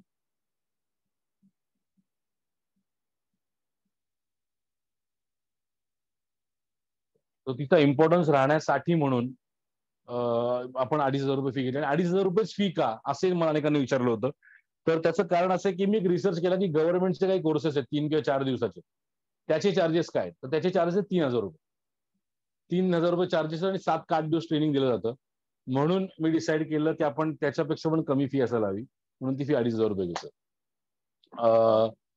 जे लोक झूम बॅचेसला जॉईन झाले तर झूम बॅच थोडीशी ऍडव्हान्स होती, त्याच्यामध्ये अनेक गोष्टी ऍडव्हान्स होत्या. फिजिकल बॅचेसच्या गोष्टी वेगळ्या होत्या. इन्क्युबेटर, बिलीव्ह मी, एक्सपोर्ट इम्पोर्ट इंडस्ट्री मधलं लाईफ चेंजिंग प्रोडक्ट असणार, हे प्रोडक्ट्स आहेत. सो एक्सपोर्ट इम्पोर्ट इंडस्ट्री मधलं लाईफ चेंजिंग प्रोडक्ट असणार. आणि इन्क्युबेटर हा माझ्यासाठी कमर्शियल ऍस्पेक्ट आहे. इन्क्युबेटर मध्ये मी कुठेही सोशल अँगल आणत नाहीये. Incubator would be completely commercial, म्हणून त्याचे चार्जेस पण थोडेसे जास्त ठेवलेत. आणि हे असं आहे. आता अगेन तुम्ही ज्यासाठी आतापर्यंत आतुरतेने वाट बघत होतात ते म्हणजे आपली वेबसाईट. तर त्याच्यावर येतोच. त्याच्यापूर्वी 1 मिनिट कमेंट्स फक्त गो थ्रू करतो. Monthly Q N answer okay. Kaustubh okay. हा सगळ्यात महत्वाचं अजून एक गोष्ट, थँक्यू कौस्तुभची तुम्ही आठवण केली. याच्या पुढे उद्यमीशी जे कोण कनेक्टेड आहेत ते दर महिन्याला एक क्वेश्चन आन्सर सेशन असेल. त्या क्वेश्चन सेशनला कनेक्ट होऊ शकतात. फक्त तुम्हाला कॅलेंडर दिलं जाईल किंवा ऑक्टोबरमध्ये ही तारीख, नोव्हेंबरमध्ये ही तारीख, त्याच्या 1 दिवस आधीपर्यंत तुमचे मेल्स आमच्याकडे आले पाहिजेत किंवा व्हॉट्सअप एक नंबर दिला जाईल, ते तुम्हाला तुमच्याकडे आले पाहिजे. तुमचे प्रश्न काय काय. सो कारण ते काय होतं, प्रश्न उत्तरांच्या सेशन मध्ये जर प्रश्न विचारायला वेळ गेला तर ऍक्च्युली उत्तर द्यायला वेळ जातो खूप. आणि ती 3 तासाची मीटिंग 7 तास 8 तास चालते. त्याचबरोबर सगळ्यात महत्वाचं आपल्या वेबसाईटमध्ये जे तुम्हाला लॉग इन मिळेल त्याच्यामध्ये एक चॅटबोट असेल. म्हणजे तुम्ही सकाळी 9 ते रात्री 9 या वेळामध्ये लाईव्ह उद्यमी महाराष्ट्राबरोबर कनेक्टेड राहू शकता. एक मेसेज केला की एक तो चॅटबोटवर मेसेज टाकला की तुम्हाला काय प्रश्न आहे तुम्हाला इमिजिएटली उत्तर मिळेल. बऱ्याच वेळा असं होतं की अवंती काहीतरी कामात असते, तिला तुम्ही कॉल करता, तिच्याकडनं माझ्याशी कनेक्ट होता येत नाही. तर चॅटबोटसाठी एक कम्प्लिटली वेगळा रिप्रेझेंटेटिव्ह असेल, जो एक्सपोर्ट इम्पोर्ट मध्ये एक्सपर्ट असेल. बऱ्यापैकी तुमचे प्रश्न तिकडेच सॉल्व्ह करायचा प्रयत्न करेल. नाही झालं तर तुम्ही फक्त मेसेज करायचा की हसन सरांशी बोलायचं आहे किंवा ओमकार सरांशी बोलायचं, आम्ही जसे अवेलेबल होऊ तसे तुम्हाला इमिजिएटली तो माणूस कॉल करून देईल. सो हा सगळ्यात मोठी सपोर्ट सिस्टीम आता उद्यमी चालू करते. आणि दुसरं एक महत्वाचं म्हणजे पुढच्या 1 महिन्यामध्ये जसं मी आता तुम्हाला विचारलं तर त्यामुळे तुमच्या सगळ्यांकडनं होकार आलाय. मी हे विचारतो का माहिती की हे करू का? कारण जसं सीमा मॅडमच्या मनात आलं, सीमा केदार मॅडमच्या मनात आलं की तुम्ही कमर्शियल करा. तर मला असं नको की माझ्या लोकांना वाटायला की हा आमच्याकडनं पैसे कमवतोय. त्याच्यासाठी मी विचारतो. नाहीतर काय मी माझं मोकळं आहे. हे उद्यमीच्या नावाने नसतं होणार तर मी तुम्हाला विचारलं पण नसतं. पण जर उद्यमीच्या नावाने करायचं असेल तर मला तुम्हाला विचारणं भाग आहे, कारण तुम्ही उद्यमीचे मेंबर आहात, तुम्ही फॅमिली मेंबर आहात. आणि तुम्हाला विचारल्याशिवाय पुढे जाणं हे थोडंसं मला मला अनएथिकल वाटतं. नाही विचारलं तरी कोणी तुम्ही काय मला ब्लेम नाही करणार. 4-5 तुम्ही लोक शिव्या द्याल आणि नंतर पुढे येणार. म्हणून मला असं वाटतं की माझं कर्तव्य तुम्हाला विचारणं.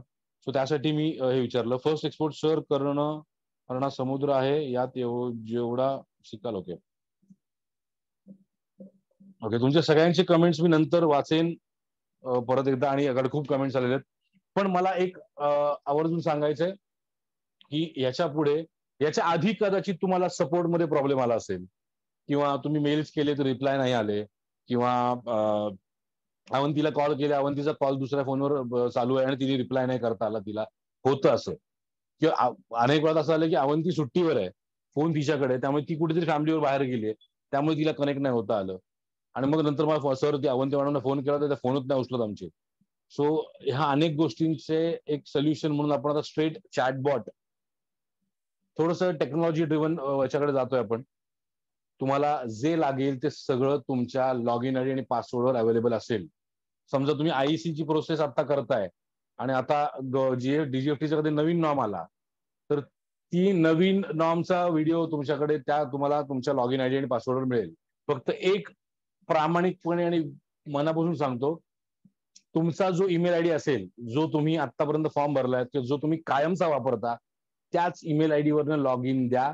दुसरा ईमेल आयडी वरनं लॉग इन करायचा प्रयत्न केलात किंवा दुसरा असं बरेच जण असं की हा गे रे माझा ईमेल आयडी पासवर्ड वापर, तर दुसरा आयपी याच्यावरनं तो ट्रॅक होईल, त्याच्यावर ताबडतोब कारवाई केली जाईल. याच्या पुढचे आपले लेक्चर्स, आपले सगळे वेबिनार्स, आपल्या सगळ्या कनेक्टिव्हिटी जे काय असेल ते सगळं आपल्या स्वतःच्या वेबसाईटवरनं होणार आहे. सो वेबसाईट साठी हाय टाइम आहे माझ्या मते. आता मी डिस्क्लोज करायला पाहिजे. आपली नवीन वेबसाईट जी लॉन्च होते ती तुमच्या सगळ्यांच्या साक्षीने मी ती तुम्हाला सुपूर्द करतोय. आता ती इंग्लिश आणि मराठी अशा 2 लँग्वेज मध्ये आहे. उद्यमी महाराष्ट्राचं फोकस जो आजपर्यंत राहिलेला आहे तो म्हणजे मराठी माणूस, मराठी माणसाचा व्यवसाय आणि मराठी माणूस वाढणं. हा जो आहे हा तसाच राहील. म्हणजे माझ्या डोक्यात असाही थॉट आला होता की आपण उद्यमी महाराष्ट्र न ठेवता, मध्यंतरी तुम्ही बघितलं असेल आपण एक लोगो चेंज केला होता, तुमच्या सगळ्या ग्रुपचे लोगो चेंज झाले होते की उद्यमी इंडिया वगैरे झालं होतं. पण ते कुठेतरी मनाला नाही पटलं, माझ्या स्वतःच्या किंवा हसन सरांच्या मनाला नाही पटलं. आणि आम्ही एक थॉट घेतला की नाही, मग आपण आपला फोकस कम्प्लिटली मराठी आणि महाराष्ट्रावरतीच ठेवूया. माझ्या डोक्यात हेही होतं की आपण उद्यमी गुजरात चालू करू किंवा उद्यमी गोवा चालू करू किंवा उद्यमी कर्नाटका चालू करू.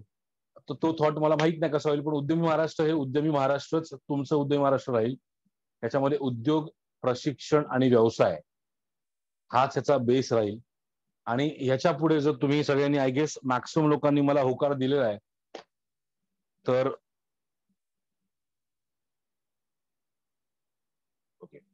सो बाकीच्या तुम्ही सगळ्यांनी जो होकार दिला असं मी म्हणतो, तर माझ्या मते 5 तारखेपासून तुम्हाला माझे रोज व्हिडिओज बघायला मिळतील युट्यूबवरती. आपलं जे चॅनल आहे ओमकार अधिमाळी त्याच्यावरती, आणि त्याच्यावरनं तुम्हाला रोज बिझनेसचे ऍस्पेक्ट्स मिळतील.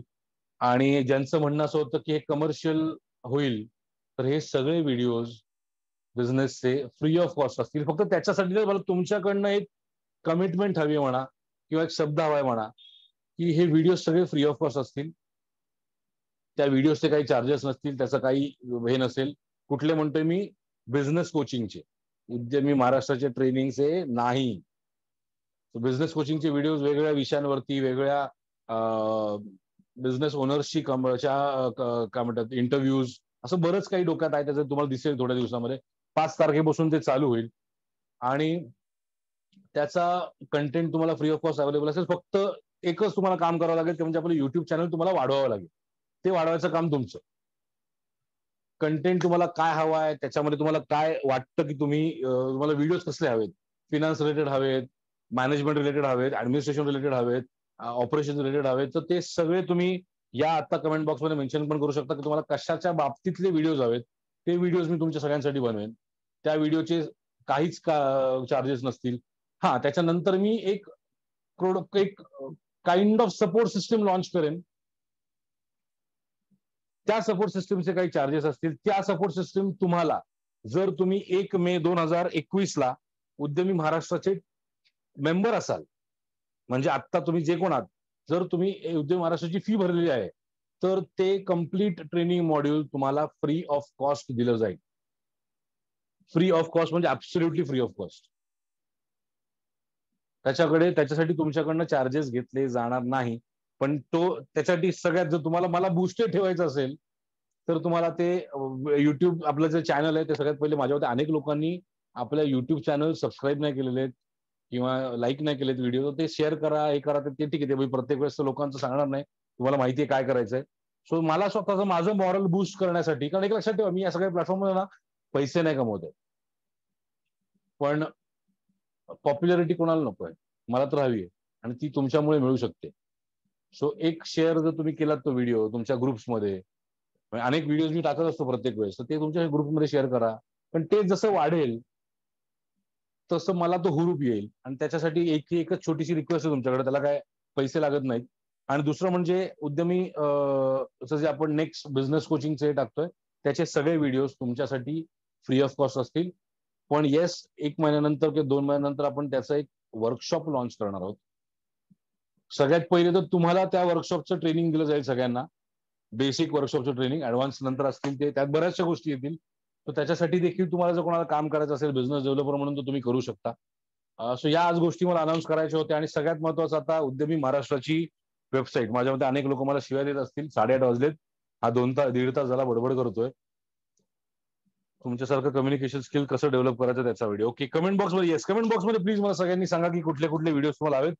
तत्पूर्वी आपली वेबसाईट आहे, मी अभिषेक सरांना रिक्वेस्ट करतो की प्लीज अभिषेक सर, एक मिनिट अभिषेक सर, 2 मिनिटं स्क्रीन शेअर करू नका. स्क्रीन शेअर करण्यापूर्वी ना मला काही लोकांचे आभार मानायचे, की जे आभार मानल्याशिवाय मी पुढे जाऊ शकत नाही. हसन तडवी सर आहेतच, येस, नो डाऊट. पण हा प्रवास जेव्हा चालू झाला तेव्हा आमच्या बरोबर सोनल शिखरे, ही आपली, माझ्यामध्ये तुम्हाला अनेकांना तुम्ही ओळखत असाल फोनवर तरी, ही आपल्या बरोबर प्रवास तिने सुरुवात केला. त्याच्यानंतर अवंती चिले जॉईन झाल्या. नंतर मग काय म्हणतात, मयुरी जॉईन झाली. मयुरी नंतर मग पूजा जॉईन झाली. नंतर मग सोनल शेडगे जॉईन झाल्या. नंतर या माझ्या सगळ्या, हे आपली टीम आहे, ही आपली उद्यमीची टीम आहे, जे आता तुमच्याशी कम्युनिकेशन करतात. किंवा नंतर मग राहुल म्हणून आपला सिनियर कोऑर्डिनेटर आहे, तो काम करतो. आपल्या ऑफिसमध्ये जे सगळं आम्हाला आमचं काळजी घेतो, चहा पाणी सगळं, आमचा अन्नदाता तो सनी आहे. असं प्रत्येकाचा एक वाटा आहे. म्हणजे ही उद्यमी ही एक गाडी आहे, प्रत्येक चाकाचा एक इम्पॉर्टन्स आहे. तुमच्याशिवाय उद्यमी उभं नाही राहू शकत, तसं या लोकांशिवाय पण उद्यमी उभं राहू शकत नाही. आणि अगेन मी नेहमी तिचे आभार आवर्जून मानतो. ती म्हणजे आकांक्षा, माझी वाईफ, तिच्यामुळे ती घर सांभाळते आणि म्हणून मी हे सगळं बाहेर दुनियादारी करू शकतो. किंवा ती स्ट्रॉंगली मागे उभी राहते म्हणून हे सगळं करू शकतो. तर तिचे आभार मानल्याशिवाय पुढे जाऊ शकत नाही. सगळ्यात महत्वाचं, या सगळ्या कनेक्टिव्हिटीच्या याच्यामध्ये अभिषेक जेऊर, जे उद्यमीच्या आय थिंक ऑक्टोबर पासून उद्यमी बरोबर आहेत आणि कनेक्टिव्हिटीचं सगळं हे ते बघतात. आपलं ऍडमिनिस्ट्रेशन बऱ्यापैकी ते हँडल करतात. फिजिकल बॅचेसच्या वेळेस सगळं कोऑर्डिनेशन ते बघतात. तसं प्रत्येकाचे आपापले रोल्स आहेत. आणि या सगळ्यांशिवाय उद्यमी महाराष्ट्र इथपर्यंत पोहोचणं शक्य नव्हतं. आणि सगळ्यात महत्वाचे आभार मानायचे ते आई वडिलांचे आणि त्या देवाचे, की त्यांच्या आशीर्वादाने सगळं इथपर्यंत पोहोचू शकलंय. जर तुमच्याकडे आता तो म्हणजे समजा ज्यांना कोणाला सजेशन द्यायचं असेल की हा व्हिडिओ टाका, सध्या पुरता आजच्या दिवसापुरता तुम्ही तुमच्या ग्रुपमध्ये पण तो व्हिडिओ टाकू शकता किंवा ह्या कमेंट बॉक्समध्ये जरी मेन्शन केलं तरी करू शकता. हा व्हिडिओ नंतर जर तुम्हाला बघायचा असेल तर हा व्हिडिओ युट्यूबवरती लाईव्ह असेल. त्याचा ऑफकोर्स तुम्ही सबस्क्राईब करा, तुम्हाला कळेल की युट्यूब वरती आपले व्हिडिओज येतील. माझा प्रयत्न राहील की आपलं जे बिझनेस कोचिंगचं आहे त्याचे एक्सपोर्ट इम्पोर्टचे पण व्हिडिओज येतील, बिझनेसचे पण व्हिडिओज येतील. प्रयत्न असा राहील की एक दिवसाआड तरी एक व्हिडिओ यावा. शेड्यूलमुळे जसं पॉसिबल होईल त्याप्रमाणे ते करेन मी.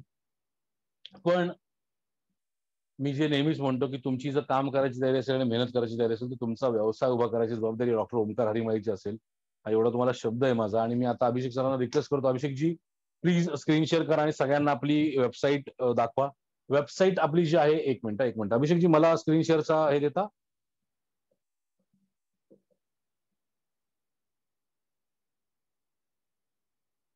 हो करतो सर. एक मिनिट, नको देऊ.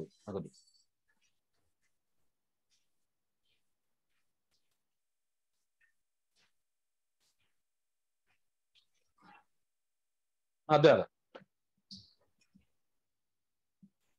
दिलाय मला स्क्रीन शेअरचा. एक मिनिट.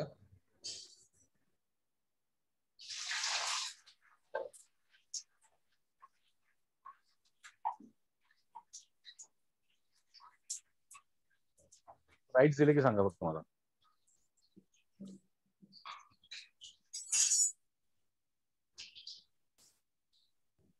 केलं स्क्रीन शेअरचं ऑप्शन सर.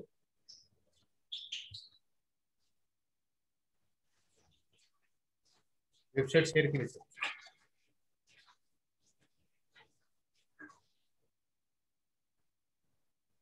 आय होप स्क्रीनवर तुम्हाला आपली वेबसाईट दिसत असेल.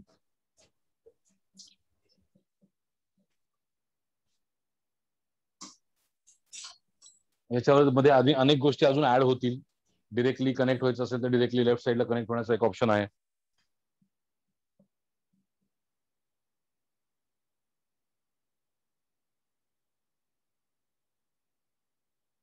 अनेक गोष्टी आहेत, तुम्ही तुमच्या वेळेप्रमाणे ती वेबसाईट बघू शकता.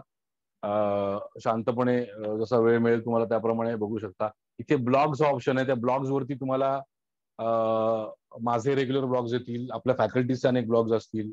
एक्सपोर्ट इम्पोर्ट व्यतिरिक्त अनेक एक्सपोर्ट इम्पोर्ट साठी लागणारे जे काही ब्लॉग्स आहेत किंवा बिझनेस डेव्हलपमेंटसाठी लागणारे जे काही ब्लॉग्स आहेत ते अनेक ब्लॉग्स याच्यावर तुम्हाला बघायला मिळतील.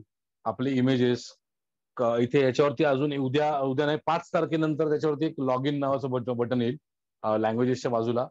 त्याचा तुम्हाला कारण पहिले आयडी पासवर्ड देणं गरजेचं आहे. त्याच्यानंतर तुम्ही डिरेक्टली या वेबसाईटवरनं लॉग इन करू शकता तुमचे. डिरेक्टली तुम्हाला तुमच्यापैकी प्रत्येकाला तुमचा लॉग इन आयडी आणि पासवर्ड दिला जाईल. त्याच्यावरनं तुमचं प्रोजेक्ट, समजा तुम्ही तुमचे स्वतःचे प्रोजेक्ट तिकडे बनवू शकता. तुम्हाला वाटलं बाबा माझं प्रोडक्ट सिलेक्शनचं काम चालू आहे तर तुम्ही स्वतःचं अनालिसिस पण त्या वेबसाईटवर करू शकता.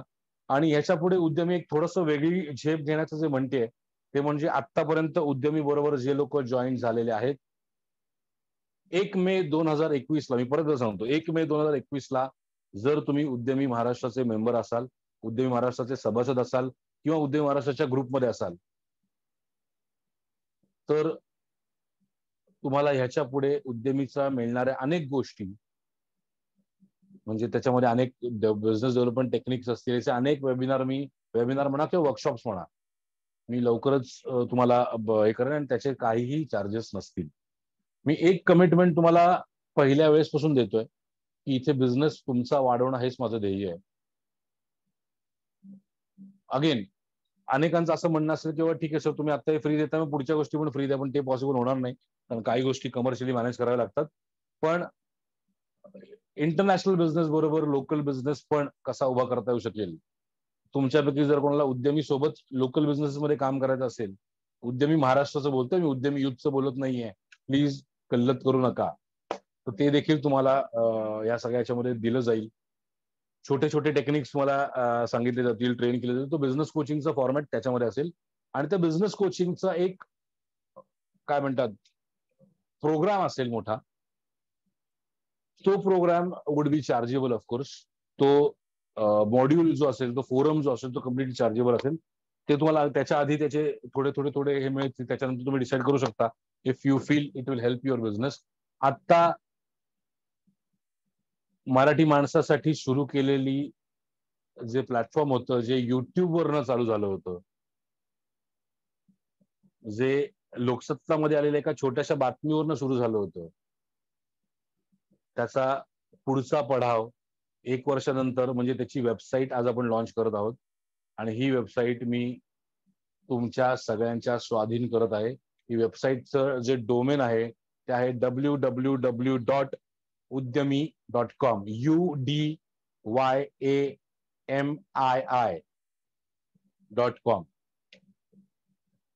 मी सगळ्या ग्रुपमध्ये URL त्याची पाठवतोच आपल्या वेबसाईटची. सो ही वेबसाईट आजपासून तुमची सगळ्यांची. आणि पुढचा जो प्रवास आहे आपल्या उद्यमी महाराष्ट्राचा, त्या प्रवासामध्ये तुमच्या सगळ्यांची साथ, तुमच्या सगळ्यांचं बरोबर असणं खूप गरजेचं आहे. आणि अनेकांनी आपल्यापैकी आपलं उद्यमी महाराष्ट्र हे नवीन आपण पेज जे चालू केलं ते देखील लाईक केलं नाहीये. तर ते देखील लाईक आणि सबस्क्राईब करा. चॅनल युट्यूबचं आहे ते मॅक्सिमम लोकांपर्यंत पोहोचवण्याचा प्रयत्न करा. कारण एकामेका सहाय्य केलं तरच आपण पुढे जाऊ शकतो. आणि माझ्या परवाच्या व्हिडिओमध्ये मी एक वाक्य बोललो होतो की छत्रपती शिवाजी महाराजांनी म्हटलंय की राज्य छोटं का असेना पण ते स्वतःच असावं. सो तुमचं स्वतःचं राज्य उभं करणं, माझं स्वतःचं राज्य उभं करणं, हे आपण एकामेकाच्या सहाय्याने, सहकार्याने आणि एकामेकाबरोबर मोठ्या प्रमाणात नेऊ, एवढं मी तुम्हाला शब्द देतो. तुमच्यासाठी आता लवकरच उद्यमी महाराष्ट्राची एक हेल्पलाईन देखील चालू करायचा माझा मानस आहे.